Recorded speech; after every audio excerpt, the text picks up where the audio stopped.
ان الحمد للہ والصلاۃ والسلام علی رسول اللہ اعوذ باللہ من الشیطان الرجیم بسم اللہ الرحمن الرحیم قال اللہ تعالی فی سورۃ توبہ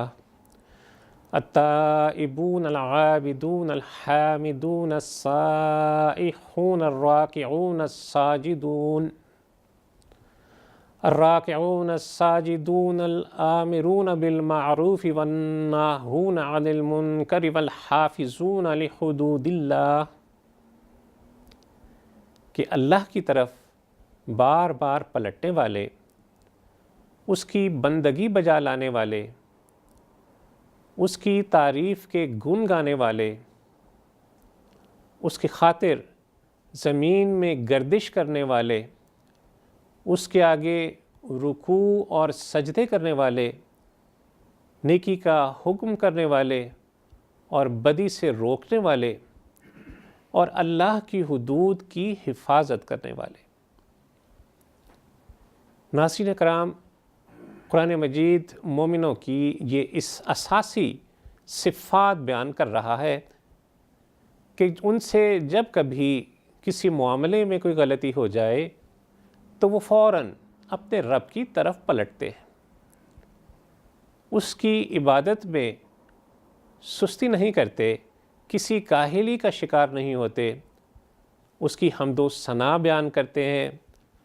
اس کی قائم کردہ حدود کی حفاظت کرتے ہیں، نیکی کے چلن کو عام کرتے ہیں اور برائیوں کو پنپنے سے روکتے ہیں۔ اہل ایمان سے جو رویہ مطلوب ہے وہ یہ ہے کہ انسانوں کو اللہ کی طرف بلائیں، اس دعوت کے پہلو بہ پہلو خود اپنے مسلم ہونے کا اعلان کریں، بالفاظ دیگر حق پر ثابت قدم رہنے کے عزم کا اظہار کریں اور اپنے عمل سے اس کا ثبوت دیں۔ اس اعلان، اس اظہار کی ضرورت اس لیے ہے کہ دعوت حق قبول نہ کرنے والوں یا اس کی مخالفت کرنے والوں کو اہل ایمان کے بارے میں کوئی غلط فہمی نہ رہے، ان کو معلوم ہو جائے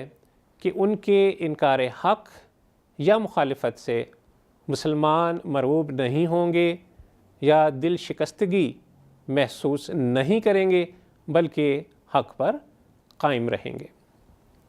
وَمَنْ أَحْسَنُ قَوْلًا مِّمَّنْ دَعَا إِلَى اللَّهِ وَعَمِلَ صَالِحًا وَقَالَ إِنَّنِي مِنَ الْمُسْلِمِينَ، اور اس شخص سے بہتر بات کس کی ہوگی جس نے اللہ عز و جل کی طرف بلایا اور نیک عمل کیا اور کہا کہ میں مسلمان ہوں۔ صاحب تفہیم القرآن اس آیت کی تشریح میں فرماتے ہیں کہ اہل ایمان کو یہ بتایا جا رہا ہے کہ تم خود نیک عمل کرو اور دوسروں کو اللہ کی بندگی کی طرف بلاؤ، اور شدید مخالفت کے ماحول میں بھی جہاں اسلام کا اعلان و اظہار کرنا اپنے اوپر مصیبتوں کو دعوت دینا ہے، ایسے ماحول میں ڈٹ کر کہو کہ میں مسلمان ہوں۔ کسی شخص کا اللہ عز و جل کو اپنا رب مان کر سیدھی راہ اختیار کر لینا اور اس سے نہ ہٹنا بلا شبہ اپنی جگہ بڑی اور بنیادی نیکی ہے، لیکن کمال درجے کی نیکی یہ ہے کہ آدمی اٹھ کر کہے کہ میں مسلمان ہوں، اور پھر نتائج سے بے پرواہ ہو کر اللہ عز و جل کی بندگی کی طرف خلق خدا کو دعوت دے، اور اس کام کو کرتے ہوئے اپنے عمل کو اتنا پاکیزہ رکھے کہ کسی کو اسلام